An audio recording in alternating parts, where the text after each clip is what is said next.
Josh Hazlewood जो test में, ODI में,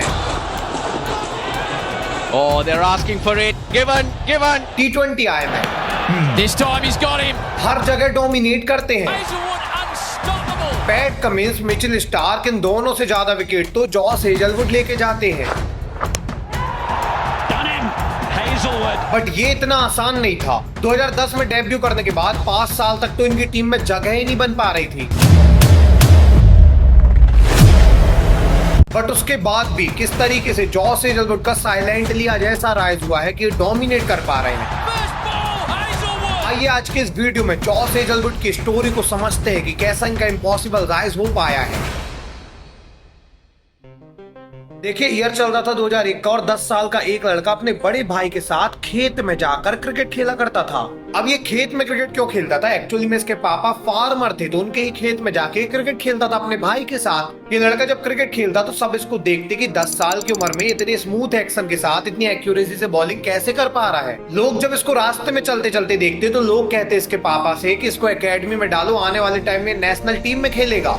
लिटरली इस बच्चे का एक्शन बहुत स्मूथ था और इतना ज्यादा एक्यूरेट था कि लोग शॉक रह जाते थे कि इतने ज्यादा अच्छे लाइन लेंथ में कोई बॉलिंग कैसे कर सकता है। अब इस समय तो लोग इसको बोल रहे थे, बट बाद में इसके पापा इसको एकेडमी में लेके जाते हैं और एकेडमी में इसका नाम लिखवाते हैं। देखिए, एकेडमी के अंदर कोच देखता है कि 10 साल का लड़का ऐसी बॉलिंग कर रहा है कि उनको इसमें मैकग्राथ दिख रहा है। कोच ने इस लड़के को देखते ही साथ बोला कि तुम ग्लेन मैकग्राथ जैसे एक्यूरेट हो, आने वाले टाइम में तुम मैकग्राथ जैसे ऑस्ट्रेलिया टीम को रिप्रेजेंट करोगे, उनके लीडिंग बॉलर बन जाओगे। एंड वो लड़का जिसको कोच ने देखते ही साथ बोला कि तुम ग्लेन मैकग्राथ जैसे बॉलिंग करते हो, ये लड़का कोई और नहीं बल्कि ये जॉस हेजलवुड थे। अब देखिए, जॉस हेजलवुड जब छोटे थे तभी इनकी एक्यूरेसी बहुत कमाल की थी, इनका एक्शन भी बहुत अच्छा था और ये काफी बढ़िया बॉलिंग करते थे। बाद में जब ये एकेडमी ज्वाइन करते हैं तो इनकी बॉलिंग बहुत ज्यादा इंप्रूव होती जाती है और इनको कोई भी दिक्कत नहीं होती अंडर 16, अंडर 17 खेलने के लिए। 15 साल की उम्र में ही इनका नाम अंडर 17 में आ गया था और 17 साल की उम्र में अंडर 19 में जगह बना लेते हैं। 17 साल की उम्र में इनका फर्स्ट क्लास डेब्यू भी हो जाता है और इस समय ईयर 2008 का चल रहा था। हेजलवुड को इस समय लग रहा था कि कितने आसानी से अब ये नेशनल टीम में आने वाले हैं और एक्चुअली में बहुत आसानी से ऊपर जाते भी जा रहे थे। कोई भी टूर्नामेंट, कोई भी ऐसा मैच नहीं होता था जहां पे हेजलवुड परफॉर्म नहीं करते थे। उनको लगता था सब कुछ कितना आसान है। बाद में 2010 का जब समय आया तो इनका एक्चुअली में ओडीआई के अंदर नेशनल टीम में डेब्यू हो गया, ऑस्ट्रेलिया की नेशनल टीम में। देखिए, ऑस्ट्रेलिया टीम इस समय 3 बार लगातार वर्ल्ड कप जीती थी और उसके बाद इनका डेब्यू हो जाता है ऑस्ट्रेलिया की टीम में। मतलब ये कितनी बड़ी बात थी। एंड जिस समय इनका डेब्यू हुआ उस समय इनकी एज सिर्फ 19 साल थी। यंगेस्ट ओडीआई प्लेयर बने थे ऑस्ट्रेलिया टीम में डेब्यू करने वाले। इस समय तक जॉस हेजलवुड को लग रहा था कि सब कुछ कितना ज्यादा आसान है, कितनी आसानी से ऊपर आए और नेशनल टीम तक में इन्होंने जगह बना ली। इनको लग रहा था कि यार कोई भी दिक्कत नहीं होती है, यदि आप अच्छी बॉलिंग करो तो आप बहुत आसानी से जगह बनाते जाते हो और नेशनल टीम में आ जाते हो, जैसे मैं आया हूँ। बट अभी इनको एक्चुअली में रियलाइजेशन होने वाला था कि ये कितने पानी में हैं और ये अभी कितने ज्यादा स्ट्रगल करने वाले हैं। देखिए, 2010 में ओडीआई टीम में डेब्यू तो कर लेते हैं लेकिन पहले मैच में ज्यादा अच्छा परफॉर्म कर नहीं पाते। वेल, इनका पहला मैच जब होता है इसके बाद ऑस्ट्रेलिया टीम में ऑलरेडी बहुत सारे बॉलर थे, जैसे ब्रैडली इस समय बहुत महान बॉलर बन चुके थे, मिचेल जॉनसन महान बॉलर बनते जा रहे थे, क्लाइंट में के भी ऑस्ट्रेलिया की टीम में थे और इसीलिए ऑस्ट्रेलिया इन्हीं तीनों के साथ जाती है और जॉस हेजलवुड को ड्रॉप कर देते हैं। पूरा 2010 का साल जो जॉस हेजलवुड का डेब्यू ईयर था, यहाँ पे 2 ओडीआई बस खेल पाए और बाकी बेंच पर बैठे रह गए क्योंकि इनकी जगह बन ही नहीं पा रही थी। बाद में 2011 का समय आया और 2011 में तो ओडीआई वर्ल्ड कप होना था।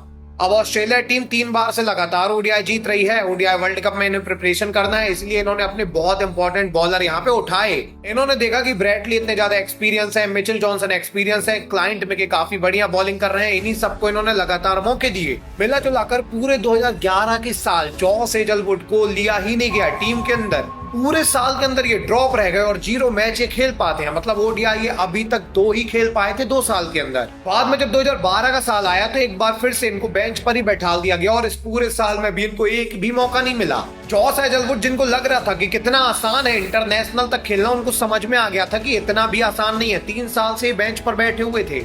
हालांकि 2013 में ऑस्ट्रेलियन मैनेजमेंट को लगता है कि यार अभी ब्रैडली ने रिटायरमेंट ले लिया है, अभी ऑस्ट्रेलियन टीम को जरूरत है कि नया बॉलर एंट्री ले। यही रीजन था कि 2013 के अंदर T20I में इन्होंने डेब्यू करा दिया था जॉस हेजलवुड का, लेकिन अभी भी ये जॉस हेजलवुड में रिलाई नहीं कर रहे थे। अभी भी ऑस्ट्रेलियन मैनेजमेंट को लग रहा था कि मिचेल जॉनसन के साथ फॉकनर है, क्लाइंट मैकी है, इनके साथ ये ट्रियो बॉलिंग करता रहेगा, यही डोमिनेट कराते रहेंगे। बट 2013 की एंडिंग में ऑस्ट्रेलिया इंडिया की सीरीज होती है और इस सीरीज में इंडिया 2 बार 350 से ज्यादा का स्कोर चेस करती है। इस सीरीज के अंदर इंडिया ने बहुत ज्यादा रन मारे थे और एक्चुअली में इन्होंने फॉकनर को और क्लाइंट मैकी को बहुत ही मार मारी थी।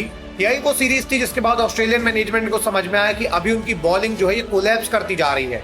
ऑस्ट्रेलियन मैनेजमेंट को अब क्लियर हुआ कि यार एक्चुअली में उनकी बॉलिंग में दिक्कत आ गई है, क्योंकि ब्रैडली रिटायर हो चुके हैं, मैकग्राथ तो पहले ही रिटायर हो गए थे, मतलब जॉनसन बस बॉलिंग में बचे हैं। ये चीज ऑस्ट्रेलिया को वैसे भी बहुत अच्छे से क्लियर थी कि ऑस्ट्रेलियन टीम इसलिए टूर्नामेंट जीत पाती है क्योंकि उनके पास हमेशा 3 बॉलर का बेस्ट ट्रियो रहता है। बट 2013 की एंडिंग में इनको समझ में आ गया था कि जॉनसन के अलावा इनके पास कोई बॉलर नहीं है और ये ट्रियो नहीं बल्कि ये सोलो बॉलर बचा है और दिक्कतें बढ़ने वाली हैं ऑस्ट्रेलिया के लिए। यही सारी चीजें देखकर ऑस्ट्रेलियन मैनेजमेंट 2014 में जॉस हेजलवुड और मिचेल स्टार्क दोनों को रिटर्न लाता है। देखिए 2014 के एंडिंग में बीजेटी होती है और इस बार बीजेटी खेलने के लिए इंडिया जो है ऑस्ट्रेलिया गई हुई थी। ये वो सीरीज थी जब ऑस्ट्रेलिया को देखना था कि अभी नया ट्रियो ने बनाना पड़ेगा, इसलिए इन्होंने स्टार्क को भी लगातार मौके देने स्टार्ट कर दिए थे। जॉनसन तो वैसे भी टीम में थे और यहाँ पे हेजलवुड का भी नाम आया। 2014 की एंडिंग वाली बीजेटी में जॉस हेजलवुड का डेब्यू कराया जाना था और एक्चुअली में जब इनका डेब्यू हुआ तो इन्होंने तबाही मचा दी।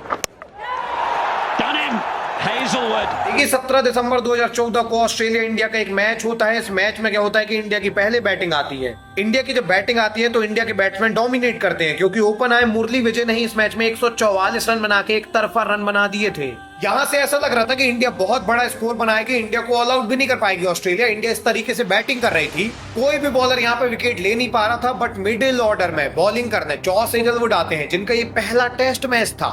इस मैच के अंदर जॉस हेजलवुड 23.2 ओवर डालते हैं, 68 रन देते हैं और 5 विकेट हॉल लेके जाते हैं। देखिए इनका पहला ही मैच था और इन्होंने 5 विकेट हॉल निकाल देते पहली इनिंग के अंदर। बाद में सेकेंड इनिंग में भी 2 विकेट लेके जाते हैं और ऑस्ट्रेलिया इस मैच को जीत जाती है। बाद में ये हर एक इनिंग में हर एक मैच में विकेट निकालते हैं और 2014 की एंडिंग में ऑस्ट्रेलियन मैनेजमेंट को बिल्कुल क्लियर हो जाता है। इनको क्लियर हो जाता है कि अब 2015 वर्ल्ड कप आने वाला है और हमें ट्रियो मिल गया और वो ट्रियो होने वाला है मिचेल जॉनसन का, उनके साथ जॉस हेजलवुड और मिचेल स्टार्क का। मतलब कि इन्होंने फॉकनर क्लाइंट मैकी को साइड लाइन कर दिया और इसके बाद मौके देने स्टार्ट कर दिए जॉस हेजलवुड मिचेल स्टार्क को।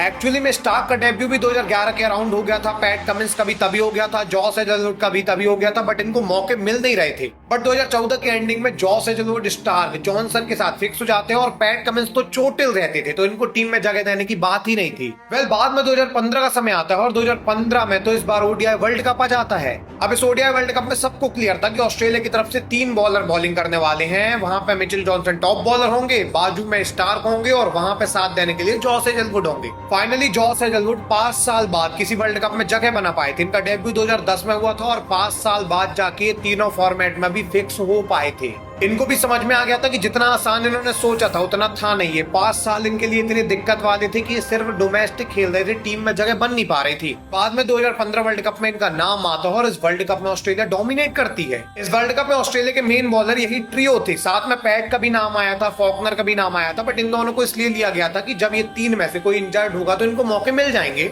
बट मेन तो ये ट्रियो बॉलिंग ही थी, जिसमें जॉनसन मेन बॉलर थे, स्टार्क थे, साथ में जॉस हेजलवुड थे।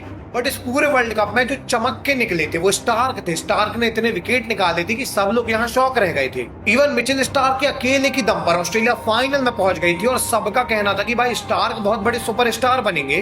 बाद में इस वर्ल्ड कप को ऑस्ट्रेलिया जीत जाती है और जॉस हेजलवुड अपना पहला वर्ल्ड कप जीत जाते हैं और ये बन जाते हैं विश्व विजेता। अब देखिए जॉस हेजलवुड पहली बार में वर्ल्ड कप जीत गए थे, लेकिन दिक्कत ये थी कि जॉस हेजलवुड का भी ज्यादा नाम हुआ नहीं था। लोग इस समय स्टार्क को मानते थे कि आने वाले टाइम में बड़े खिलाड़ी बनेंगे, लेकिन कोई ने जॉस हेजलवुड की तरफ ध्यान ही नहीं दिया। और उसका कारण ये था कि स्टार्क की बहुत ज्यादा एक्सेप्शनल परफॉर्मेंस थी और जॉस हेजलवुड की नॉर्मल परफॉर्मेंस पर किसी का ध्यान गया नहीं।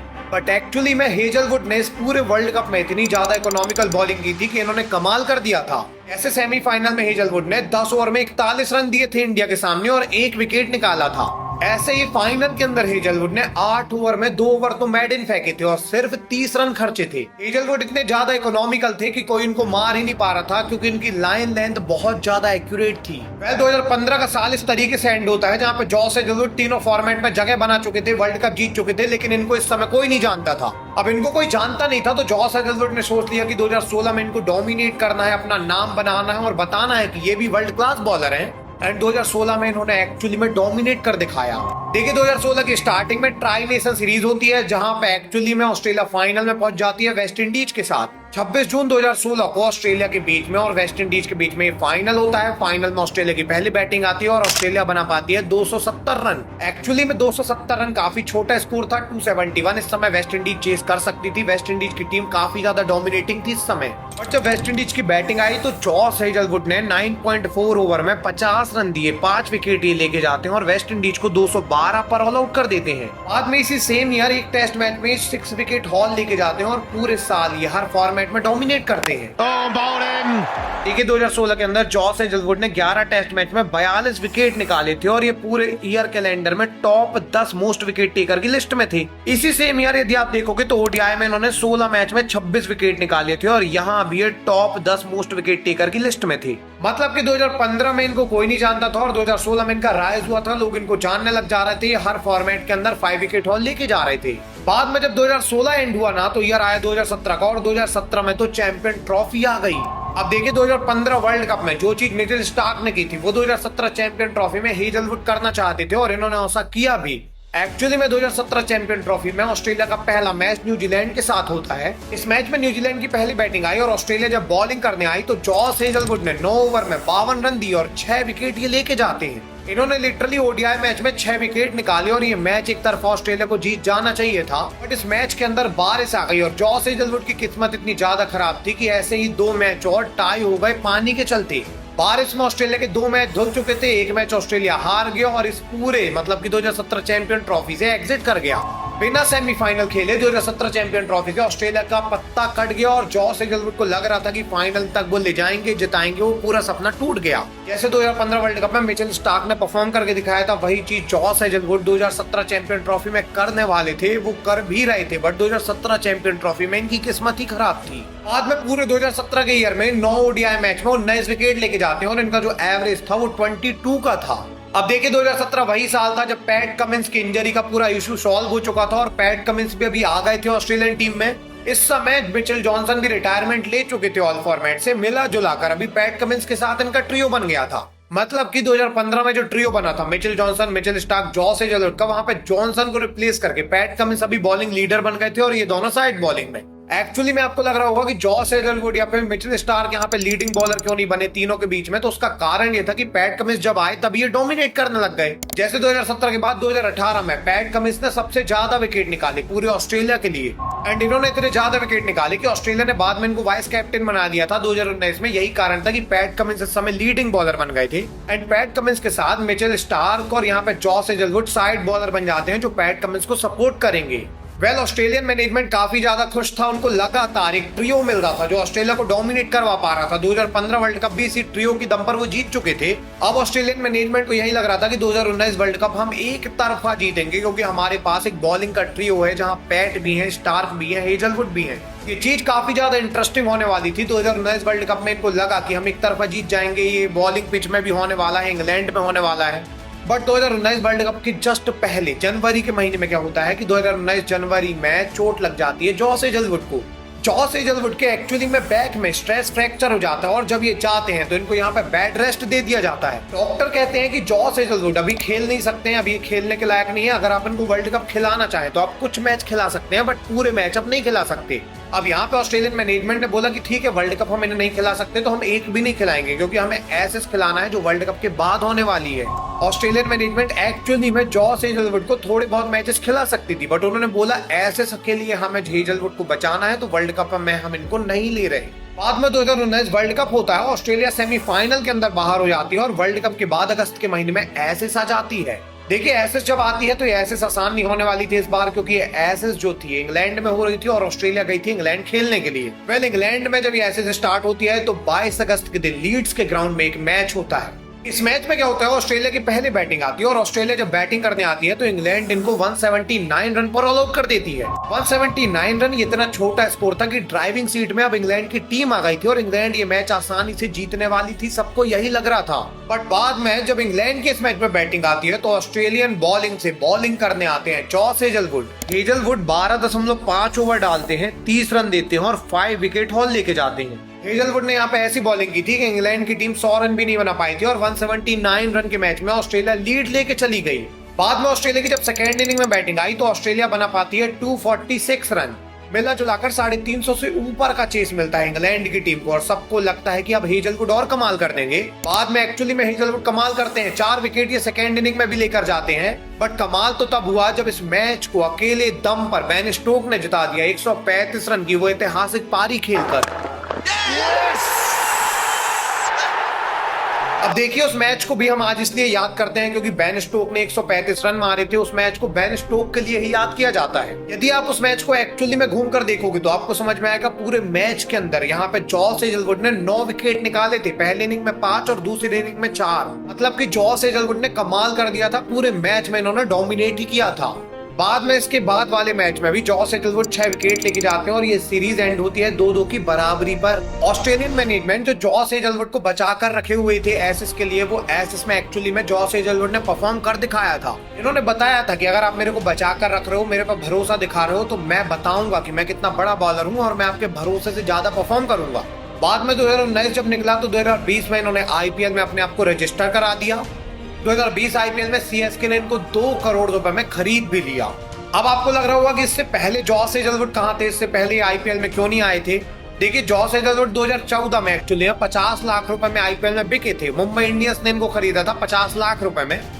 बट वहां पे जॉस हेजलवुड को मौके नहीं मिलते थे क्योंकि 2014 में इनको कोई जानता नहीं था। बाद में जॉस हेजलवुड अपना नाम रजिस्टर ही नहीं कराते आईपीएल के अंदर। 2014 से लेकर 2020 तक लगातार 6 साल ये अपना नाम नहीं डलवाते और ये टीम के लिए खेलते रहते हैं। कहते हैं मैं डोमेस्टिक खेलूंगा, मुझे इंटरनेशनल में परफॉर्म करना है। हालांकि 2020 में इन्होंने अपना नाम डलवाया, यहाँ पे इनको 2 करोड़ रुपए में खरीद भी लिया गया। एंड 2020 का जब साल निकला तो 2021 में तो T20I वर्ल्ड कप आ जाता है। देखिए T20I वर्ल्ड कप एक ऐसा वर्ल्ड कप था जो ऑस्ट्रेलिया कभी नहीं जीती थी। इतनी dominating team T20I world cup कभी जीत नहीं पाई थी और ये काफी ज्यादा बुरी बात थी। बट 2021 के T20I वर्ल्ड कप में जॉस हेजलवुड का नाम आया था और इन्होंने सोच लिया था कि इस बार कुछ कमाल करना होगा। जॉस हेजलवुड जो थे इससे पहले भी वर्ल्ड कप खेल चुके थे, लेकिन दिक्कत वही थी कि 15 में ये परफॉर्म कर नहीं पाए थे, 19 में इंजर्ड हो गए तो टीम में ये आ ही नहीं पाए थे। तो 2021 वर्ल्ड कप इनके लिए परफेक्ट था, जहां पे पीक पर भी पहुंच गए थे, तीनों फॉर्मेट में डोमिनेट कर रहे थे और ये वर्ल्ड कप आया, ये टीम में भी आए, ये मेन खिलाड़ी भी थे।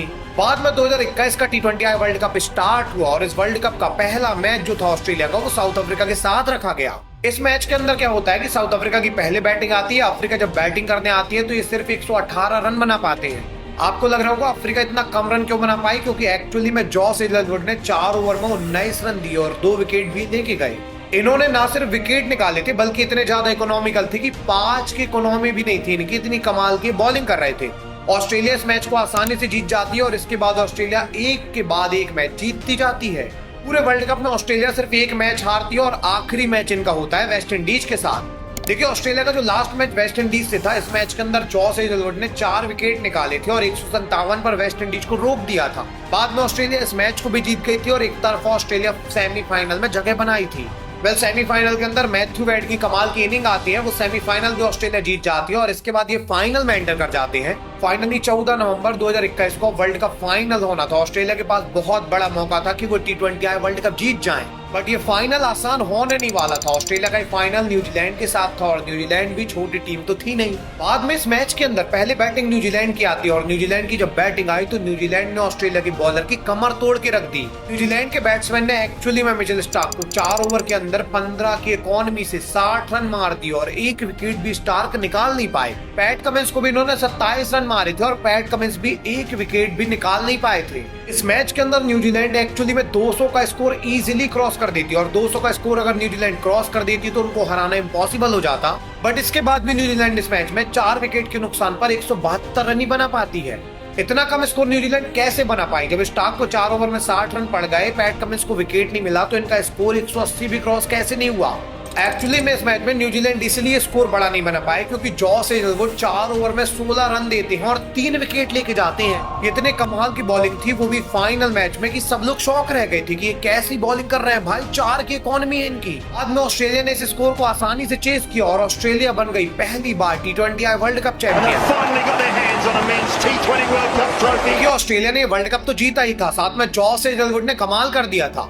7 वर्ल्ड कप के मैच में हेजलवुड ने 11 विकेट निकाले थे, 15 का इनका एवरेज था और इनकी इकोनॉमी सबसे ज्यादा कम थी। T20I क्रिकेट में एक्चुअली में इकोनॉमी ही डिपेंड करती है कि आप कितने अच्छे बॉलर हैं और यहाँ पे जॉस हेजलवुड जीत चुके थे, उनकी इकोनॉमी बहुत ही ज्यादा कम थी। बाद में 2021 की परफॉर्मेंस के दम पर 2022 IPL में आरसीबी इनको 7 करोड़ 75 लाख में खरीदती है। 7 करोड़ 75 लाख इन्हें इसलिए इतना पैसा दिया गया क्योंकि वर्ल्ड कप में इन्होंने कमाल किया था। बाद में 7 करोड़ 75 लाख जो इन्हें दिए गए थे इससे 10 गुना ज्यादा वाली इन्होंने परफॉर्मेंस दी 2022 IPL में। सिर्फ 12 मैच में इन्होंने आरसीबी के लिए 20 विकेट निकाले पूरे IPL में और ये अकेले आरसीबी की बॉलिंग को लीड कर रहे थे। बाद में 2023 तक हालत तो ये हो गई थी कि टेस्ट के अंदर पैट कमिंस को ग्रेटेस्ट बॉलर माना जाता था, ओडीआई के अंदर स्टार्क को ग्रेटेस्ट बॉलर माना जाता था। बट यदि आपको ऑस्ट्रेलिया का तीनों फॉर्मेट ग्रेटेस्ट बॉलर देखना था तो आप हेजलवुड का नाम लेते क्योंकि ये तीनों फॉर्मेट में डोमिनेट कर रहे थे। सबको लगता था कि पैट कमाल की बॉलिंग करते हैं, स्टार्क कमाल की बॉलिंग करते हैं, लेकिन साइलेंटली हेजलवुड इन दोनों से ज्यादा विकेट ले जाते थे और ये सबको देखने को मिलता था। हेजलवुड का एक साइलेंट किलर के जैसे राइज हुआ था, ये साइलेंटली हर टीम को किल करते जा रहे थे और इनकी दम पर ही ऑस्ट्रेलिया डोमिनेट करते जा रही थी। बाद में 2023 वर्ल्ड कप में ऑस्ट्रेलिया टीम भले कमजोर लग रही थी लेकिन ऑस्ट्रेलियन मैनेजमेंट को पूरा भरोसा था कि हमारे पास जो ट्रियो बॉलिंग है ये पक्का कमाल कर देगी। ऑस्ट्रेलिया मैनेजमेंट चाहता था कि उनकी जो ट्रियो बॉलर है, मिचेल स्टार्क है, पैट कमिंस है, जॉस हेजलवुड है, साथ में खेले कोई भी ओडीआई वर्ल्ड कप, लेकिन ये हो नहीं पाया था। 2015 में पैट कमिंस इंजर्ड थे तो ये खेल नहीं पा रहे थे वर्ल्ड कप में, बेंच पर बैठे रह गए थे लगातार। 19 में हेजलवुड नहीं थे, 23 पे जाके ये पहला ओडीआई वर्ल्ड कप होने वाला था जहां पैट कमिंस, जॉस हेजलवुड और यहाँ पे मिचेल स्टार्क साथ में खेलने वाले थे ट्रियो बॉलर्स। बाद में जब ये ट्रियो बॉलर साथ में खेलते हैं तो आपने देखा क्या हुआ। ऑस्ट्रेलिया पहले 2 मैच हारने के बाद भी सेमीफाइनल में एक तरफा जगह बना लिया। सेमीफाइनल के अंदर ऑस्ट्रेलिया का मैच साउथ अफ्रीका से हुआ, वही साउथ अफ्रीका जो पूरे टूर्नामेंट में 300-400 रन आसानी से बना रही थी। बट इस सेमीफाइनल में साउथ अफ्रीका की टीम जो लगातार 300 रन बना रही थी उसकी पहले बैटिंग आई और साउथ अफ्रीका सिर्फ 212 रन बना पाई। आपको पता है साउथ अफ्रीका इस मैच में रन बना ही नहीं पा रही थी और उसका कारण थे जॉस हेजलवुड। जॉस हेजलवुड ने पहले 3 ओवर तो अपने मैडन डाले थे इस मैच के अंदर। इतनी कमाल की लाइन थी इनकी कि 20 बॉल तक इनको कोई छू नहीं पाया।